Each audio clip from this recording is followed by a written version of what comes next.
Jim DePalma, Balancing Supply and Demand in Workforce Housing. The issue of affordable workforce housing has drawn a lot of attention lately. On the other hand, the COVID-19 pandemic has significantly impacted the industry. As costs have increased and development timelines have been delayed, the imbalance between supply and demand has been steadily growing. Jim DePalma notes that the pandemic, which resulted in job losses and wage reductions, dramatically raised demand without having a significant impact on supply. To be successful, developments of affordable housing must balance supply and demand. Because so much depends on it for everyone involved on both sides, it is crucial to get affordable housing correctly. This is a challenging task, particularly in light of the disruption to the global supply of building materials.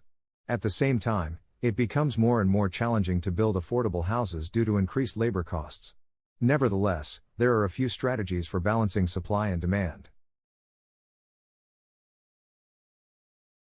Jim DePalma highlights that bottlenecks must be found. According to Jim DePalma, identifying the root of the issue is essential to coming up with a workable solution.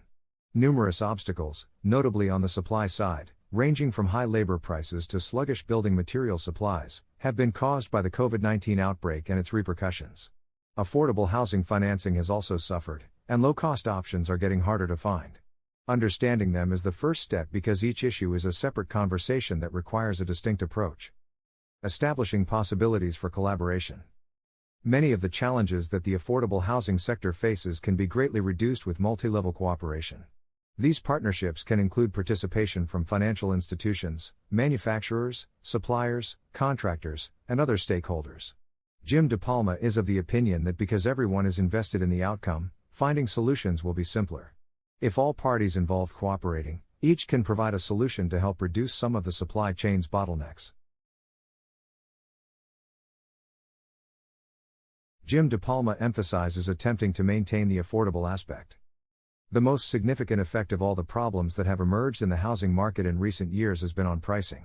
The demand for affordable units is growing too quickly, and there aren't enough of them to supply it. Alternative strategies can be investigated to ensure that prices are decreased to some extent, even when there is little that can be done to streamline the supply chain for commodities due to global trade dynamics. This can once again be accomplished through teamwork, as Jim DePalma notes. Government subsidies and tight collaboration with domestic and foreign suppliers can help to mitigate some of the supply chain's problems. Prices may drop as a result. On the other hand, logical financing decisions made by financial institutions are another tactic to maintain market stability on both sides. Conclusion. Global supply chain disruptions are putting a lot of pressure on the affordable housing market. As a result, it will be difficult to balance the supply and demand for these units. Although it will take years to resolve some of the issues, quick corrective action and alternative plans are necessary right now to prevent the market from crashing.